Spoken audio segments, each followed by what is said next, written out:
Hey, this is Justin with DayTradeTheMarkets.com on Tuesday, October 29th, and I wanted to talk about the idea of confluence, or of looking for pieces of evidence to come together in the same general location to give you a higher edge opportunity. So this is a 1-minute ES chart, E-mini S&P chart, and I want to show you some examples of that in just a minute. But to go over what I'm talking about, when we talk about market evidence, we're looking at various pieces of evidence that the software gives us, from the relative aggression bars that are in real time to the high velocity moves, support resistance zones that are in real time, divergence and deceleration, a filter that's all real time. So these are all real time pieces of evidence. We also like to look at the bigger picture bias and bigger picture key levels. And again, the idea here is nothing's 100%, but when you can get a scenario where several of these pieces of evidence line up or come together or form what we call confluence, then you have a higher edge. You have a very strong probability of a trade or an opportunity working out. Okay, so again, if we look at this, let's look at today in terms of, let's first look at our bigger picture bias and some bigger picture key levels. Today is pretty simple actually, because we're at all-time highs, so our bigger picture bias is obviously up. So all things equal, we would rather be on the long side. That seems pretty clear. We don't have a lot of bigger picture reference areas or prices to really watch. We have yesterday's high at 1760, again because we're at all-time highs. Bottom line is we want to look for ways to get onto the long side in most cases. Okay, so how do you do that? Well, early on in the session, we had what we call a level 3 or extreme selling aggression bar that came in.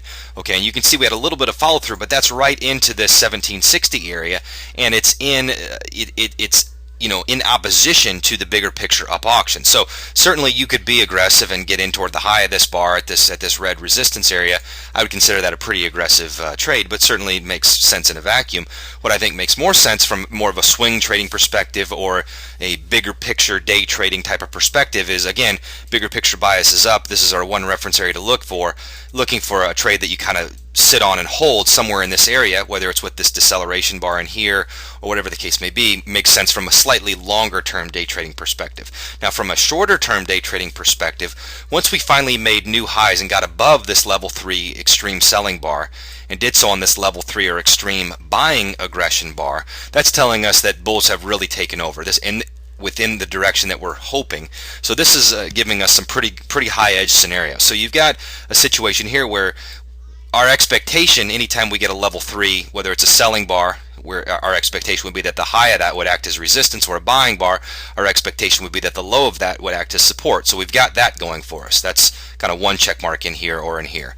Our bigger picture bias is up, so that's 2 check marks.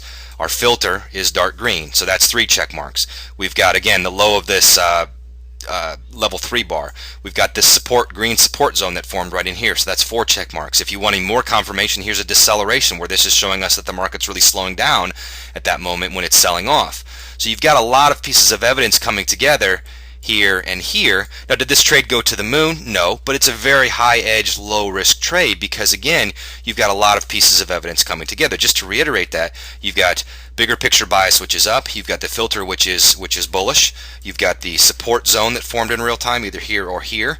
You've got the low of this level 3 extreme buying aggression bar, which we know should act as a support. We've got in these deceleration bars. So you've got 4 or 5 pieces of evidence that are all coming together of these pieces of evidence that we talk about. When that happens, does it mean it's 100% absolutely positively going to work out? No, it doesn't mean that, but it's a very high edge, low risk trade to be getting long somewhere in here. Now again, did this trade go to the moon?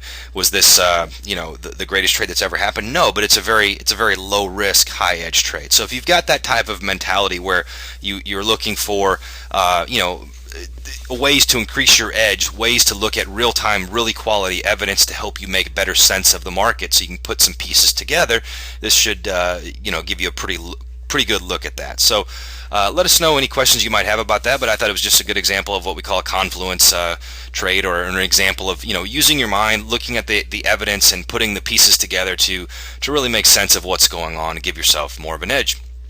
All right, let us know any questions you might have, and we'll talk to you soon.